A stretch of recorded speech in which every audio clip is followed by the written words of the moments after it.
نحمدہ و نصلی علی رسول الکریم اما بعد اعوذ باللہ من الشیطان الرجیم بسم اللہ الرحمن الرحیم۔ عزیز دوستو، ابھی پچھلی گفتگو کے اندر میں نے مولانا خیر محمد جالندھری کا ذکر آ گیا تھا، تو مجھے یاد آیا کہ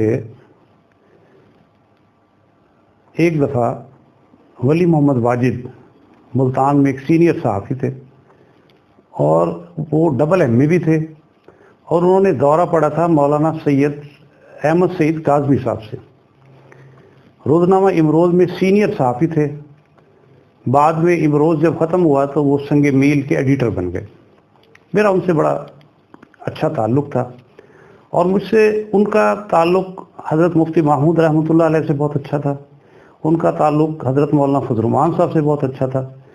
جب وہ علیل تھے تو کئی دفعہ ہم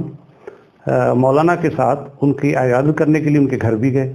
مولانا سید عبد المجید ندیم شاہ صاحب کے ساتھ ان کا بڑا اچھا تعلق تھا۔ تو ایک دفعہ انہوں نے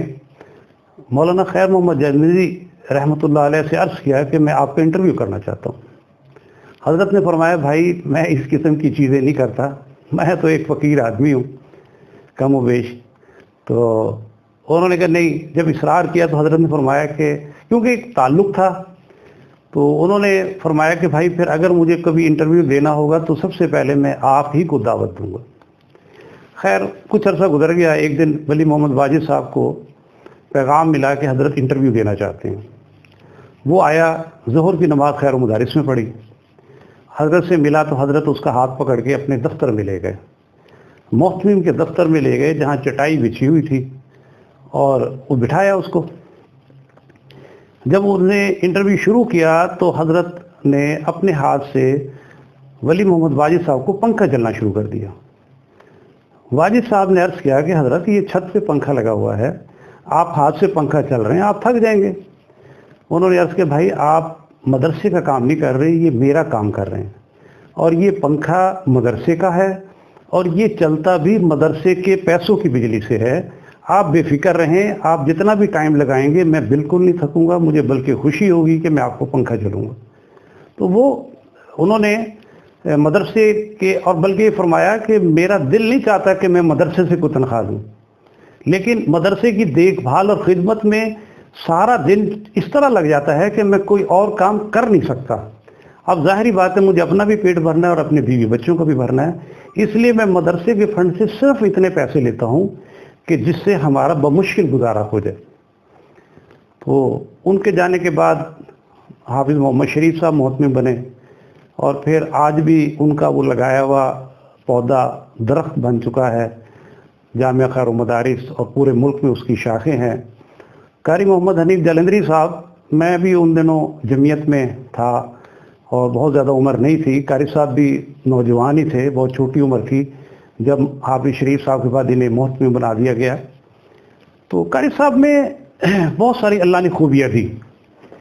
ان دنوں میں بھی یہ ہوتا تھا کہ اگر کوئی طالب علم آ جاتا اور کوئی اپلیکیشن لے کر آ جاتا تو قاری صاحب اس کو کبھی یہ نہیں کہتے کہ تم میرے دفتر میں آنا، پہلے میرے سامنے دو زانو بیٹھنا اور پھر مجھ سے اپلیکیشن مجھے پیش کرنا، نہیں، وہ گزر رہے ہیں برآمدے میں، کوئی طالب علم درخواست لے آیا ہے، انہوں نے جیب سے پین نکالا، دیوار کے اوپر اس درخواست کو رکھا اور وہیں پر اس کو منظور یا مسترد کر دیا۔ تو اور پھر دوسری اہم بات کہ قاری صاحب نے محتمم بننے کے باوجود مدرسے کے اساتذہ، اور خاص طور پر جو سینئر اساتذہ تھے جو ان کے دادا کے دور کے تھے، انہوں نے ان کی عزت کے اندر کوئی کسر نہیں اٹھا رکھی، ہمیشہ بہت عزت و احترام کے ساتھ پیش آتے۔ ہمارے حاجی ہدایت اللہ صاحب جمعیت علماء اسلام کے بڑے ساتھی تھے، ان کے بھائی کا انتقال ہو گیا، رمضان شریف تھا، انہوں نے اعلان کیا جی تراویح کے بعد قاری محمد حنیف جالندھری صاحب میرے بھائی کا نماز جنازہ پڑھائیں گے۔ قاری صاحب کو اطلاع بھی دے دی، تو ہم وہاں پر پہنچے۔ تراویح کے بعد قاری جالندھری صاحب جو ہیں وہ اپنی گاڑی کے اندر جنازے میں آئے۔ اچھا، اب میں جو عرض کرنا چاہتا ہوں نا، اس میں یہ ہے کہ محتمم تھے، گاڑی بھی ان کی تھی، وہ اگلی سیٹ پر ڈرائیور کے ساتھ نہیں بیٹھے، بلکہ وہاں پر انہوں نے حضرت مفتی عبدالستار صاحب کو بٹھایا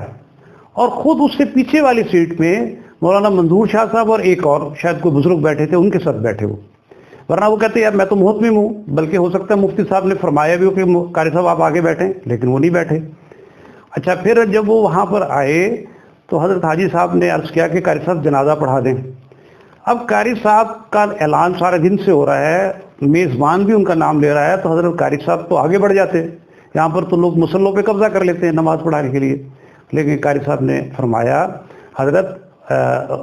مفتی عبدالستار صاحب چونکہ موجود ہیں، تشریف لائے ہیں، تو جنازہ یہی پڑھائیں گے، میں ان کے پیچھے پڑھوں گا۔ مقصد یہ ہے کہ انہوں نے اپنے دادا کے اثرات، اپنے والد کے اثرات،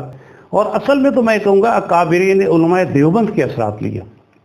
وہی عاجزی، وہ انکساری۔ تو آج آپ دیکھیں وہ شیخ الحدیث بھی ہے۔ پھر ایک چھوٹی سی اور بات عرض کروں، میں شروع سے ان کو دیکھتا آ رہا ہوں کہ وہ محتمم بن گئے تھے تو وہ محتمم بنے رہتے نہیں، انہوں نے پہلے دن سے جو ہے نا جی پڑھانے کا کام شروع کیا، بھلے چھوٹی سی کیوں نہ کتاب ہو، انہوں نے کبھی بھی کتاب کو نہیں چھوڑا، کلاس روم کو نہیں چھوڑا، ہمیشہ پڑھایا، اور ساری زندگی وہ پڑھانے کا فائدہ یہ ہوا کہ آج وہ شیخ الحدیث حضرت مولانا صدیق صاحب کے بعد جو ہے وہ شیخ الحدیث جامعہ خیر المدارس ہیں۔ اور جو میں نے سنا ہے کہ انہوں نے اپنے بیٹے کو بھی مدرسے کے کاموں کے علاوہ یہ ذمہ داری لگائی ہوگی کہ تم نے پڑھانا ضرور ہے۔